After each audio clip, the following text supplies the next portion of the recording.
শুভ সন্ধ্যা, সবাই কেমন আছো? আমার পরিবারের সবার বন্ধুদেরকে জানাই শুভ সন্ধ্যা।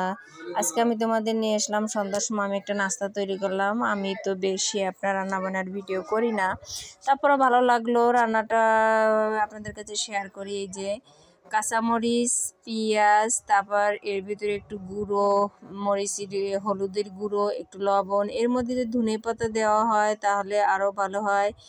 আমি একটা নাস্তা রেসিপি তৈরি করব, আর এদিকে আমি আমার ছেলে একটা ডিম ভেঙে দিল। আজকে আমি ডিম এই মশলা দিয়েই আমি একটা সন্ধ্যার দিকে নাস্তা তৈরি করব। আর এইটাকে ভালোভাবে আমি ভিতরে অ্যাড করে নিয়ে যাব, ফেটাবো খুব সুন্দর করে। আর এদিকে আমি চুলায় আপনার কড়াই দিয়ে দিছি, আর এখানে এই যে রুটির ডো সবাই তৈরি করতে পারো মাশাআল্লাহ। এই রুটি আমি দিয়ে দিলাম। এবার আপনার এক সাইড করে আপনি ভিতরেও দিতে পারেন, আপনি যেভাবে তৈরি করেন আপনার রুচি মতন।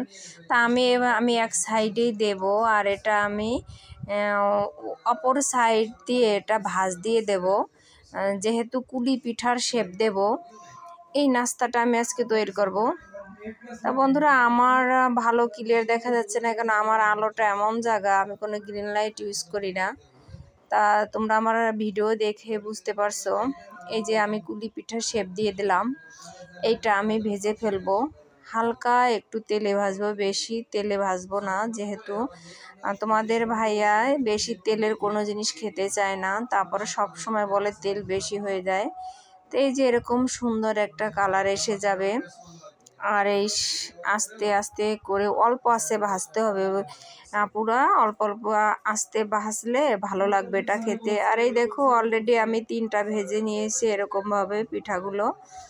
তো পিঠা বললেই চলে। তা আমার নাস্তাটা কেমন হয়েছে অবশ্যই আমার কমেন্টে জানাবে। আর তোমাদেরকে সবাই বলতেছি, সবাইকে ভালোবাসা দিবেন, সাপোর্ট করবেন ইনশাল্লাহ।